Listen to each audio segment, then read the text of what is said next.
Daniel, the name with the 3 syllables in the Hebrew word, meaning God is my judge. Daniel exceeded expectation in a spectacular way. He lived a life that screamed, God is my judge. Not any man, not any king. I will account to God how I lived my life, not to any king of Persia. Let's dive a bit into Daniel's roots and teenage. Before we continue, subscribe to Zini African Gospel Tale, like and share our stories. Daniel, a royal teen with an unshakable faith, long before the lion's den and the vision of the kingdoms, before Babylon's palace or the fairy trials of exile, Daniel was just a teenage boy, a boy with a noble blood, raised in the sacred city of Jerusalem. Daniel was born during the final days of Judah's independence, in a time of political tension and spiritual compromise. His Hebrew name, Daniel, meaning God is my judge, reflected the deep faith of his family. According to Daniel 1, chapter 3-4, he was from the royal family or the nobility of Judah, possibly even of Davidic descendants. This wasn't just any boy. He was royalty, well-educated, well-mannered, and well-prepared for leadership. Daniel grew up in the city of God, Jerusalem, surrounded by the temple, the law, the priest, and the scrolls of the prophets. He was likely trained in wisdom, history, and the scripture from a young age. His upbringing emphasized the fear of the Lord, obedience to the law of Moses, and the moral purity. This was the soil that nurtured his unshakable character. But Daniel's teenage years were anything but peaceful. The once mighty kingdom of Judah was crumbling. Babylon, under the fierce and brilliant crown prince Nebuchadnezzar, was expanding rapidly.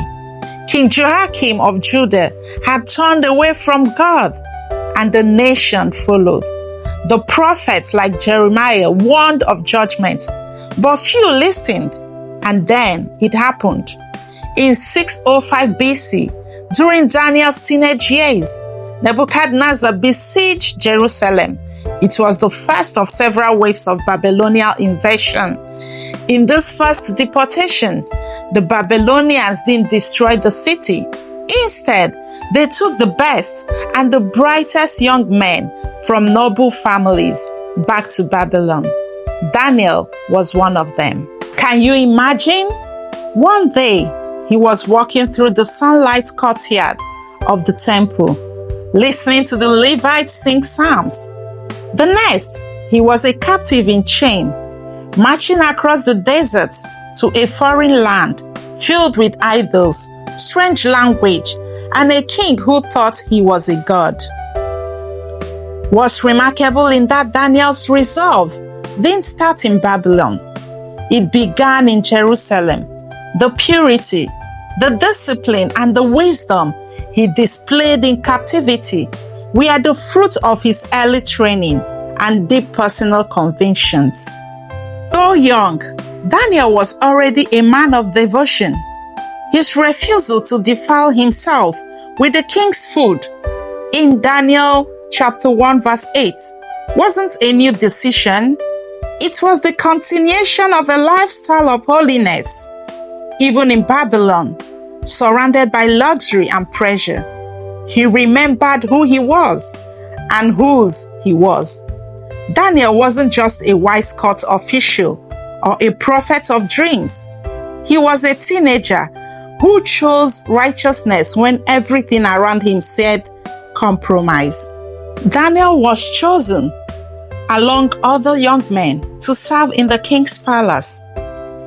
Daniel chapter 1 verse 3-4. Then the king ordered Ashpenaz, chief of his court officials, to bring into the king's service some of the Israelites from the royal family and the nobility, young men without any physical defects. Handsome, showing aptitude for every kind of learning, well-informed, quick to understand, and qualified to serve in the king's palace. He was to teach them the language and the literature of the Babylonians. Daniel and his friends, Hananiah, Mishael, and Azariah, were given new names: Belshazzar, Shadrach, Meshach, and Abednego, respectively.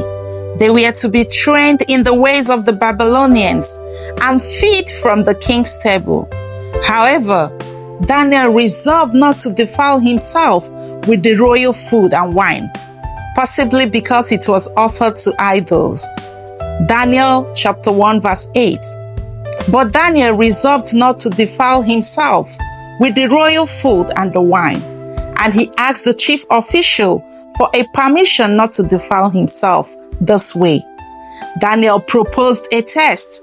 He and his friends would eat only vegetables and drink water for 10 days. At the end of the 10 days, they appeared healthy and better nourished than the other young men who ate the royal food. God granted Daniel and his friends knowledge, understanding, and wisdom. In Daniel chapter 1 verse 17, to these 4 young men, God gave knowledge and understanding of all kinds of literature and learning, and Daniel could understand visions and dreams of all kinds. Daniel's ability to interpret dreams became evident when King Nebuchadnezzar had a troubling dream. The king demanded that his wise men not only interpret the dreams, but also tell him what the dream was. None of the wise men could do this, and the king ordered their execution. Daniel, however, asked for the time and prayed to God for revelation. Daniel chapter 2 verse 19. During the night, the mystery was revealed to Daniel in a vision. Then Daniel praised the God of heaven. Daniel was able to tell the king his dream and its interpretation, revealing that the dream was a prophecy about future kingdoms. The king was so impressed that he appointed Daniel to a high position in the kingdom. Daniel 2:47. The king said to Daniel, "Surely your God is the God of gods and the Lord of kings and the revealer of mysteries, for you were able to reveal the mysteries." The fiery furnace. Daniel's friends, Shadrach, Meshach, and Abednego, faced a severe test of their faith when King Nebuchadnezzar erected a golden image and commanded everyone to worship it. The 3 young men refused to bow down to the idol, and the king ordered them to be thrown into a fiery furnace. Daniel chapter 3 verse 16 to 18. Shadrach, Meshach, and Abednego replied to him, "King Nebuchadnezzar, we do not need to defend ourselves before you in this matter. If we are thrown into the blazing furnace, the God we serve is able to deliver us from it, and he will deliver us from your majestic hand. But even if he does not, we want you to know, your majesty, that we will not serve your gods or worship the image of gold you have set up." Miraculously, the 3 men were unharmed in the furnace, and the king saw a 4th figure, whom he described as a son of the gods, walking with them. The king praised their God and promoted them in the province of Babylon. Daniel's faith was tested again during the reign of King Darius. Daniel's enemies conspired against him and convinced the king to issue a decree that anyone who prayed to any god or other human than the king would be thrown into the lion's den. Daniel, however, continued to pray to God 3 times a day. Daniel chapter 6 verse 10. Now when Daniel learned that the decree had been published, he went home to his upstairs room, where the windows opened towards Jerusalem. 3 times a day he got down on his knee and prayed, giving thanks to his God, just as he had done before. Daniel was arrested and thrown into the lion's den, but God sent an angel to shut the lion's mouth, and Daniel was unharmed. The king was overjoyed and issued a new decree, ordering everyone in his kingdom to fear and reverence the God of Daniel. Daniel chapter 6, verse 26 to 27. I issue a decree that in every part of my kingdom, people must fear and reverence the God of Daniel. For he is the living God, and he endures forever. His kingdom will not be destroyed. His dominion will never end. He rescues and he saves. He performs signs and wonders in the heavens and on the earth, and he had rescued Daniel from the powers of the lions. Daniel received several visions and prophecies from God, revealing future events and the ultimate triumph of God's kingdom. One of the most famous visions is the Son of Man vision, which foreshadows the coming of the Messiah. In Daniel chapter 7 verse 13 to 14, in my vision at night I looked, and there before me was one like a son of man, coming with the clouds of heaven. He approached the Ancient of Days and was led into his presence. He was given authority, glory, and sovereign power. All nations and people of every language worshipped him. His dominion is an everlasting dominion that will not pass away, and his kingdom is one that will never be destroyed. Daniel remained faithful to God throughout his life, serving as a prophet and as a statesman. His legacy is one of the unwavering faith, wisdom, and devotion to God. Daniel 12, verse 13. As for you, go your way till the end. You will rest, and then at the end of the days, you will rise to receive your allotted inheritance. Daniel's life is a testament to the power of faith and the reward of remaining steadfast in the face of adversity.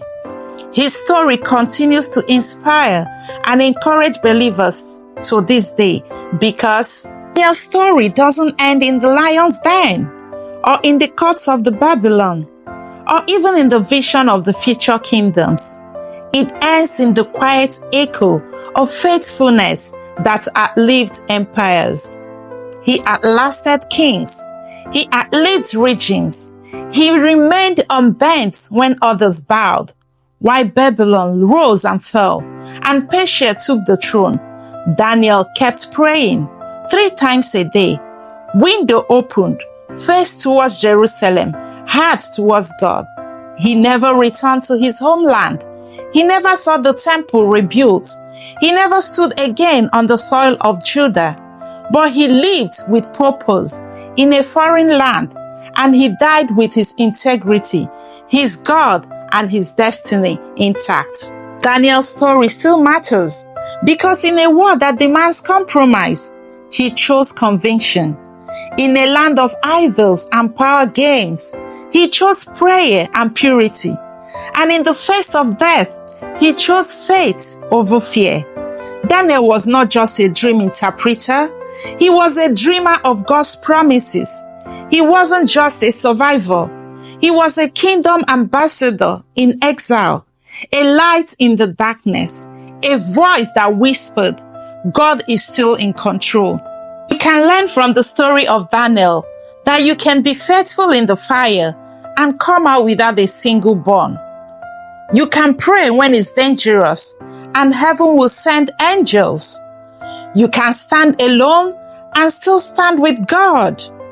You can live in Babylon and never let Babylon live in you. The story of Daniel reminds us that God honors those who honors him. Even when the world forgets, even when the furnace burns, even when the lions roar. So whatever Babylon you find yourself in, whatever pressure to blend in, bow down or give up, be a Daniel. Pray boldly, live righteously, stand courageously, and trust God fully. Because our God still shuts lions' mouth. He still lifts the humble. He still reveals mysteries, and he still reigns over king and kingdoms. Daniel 11:32. But the people who know their God shall be strong and carry out great exploits. Thank you for watching, and God bless you. Please subscribe to our channels, Zini African Gospel Tell. Like and share this video. Also comment. Let us know what you feel or your opinion at the comment section. Bye. God bless you.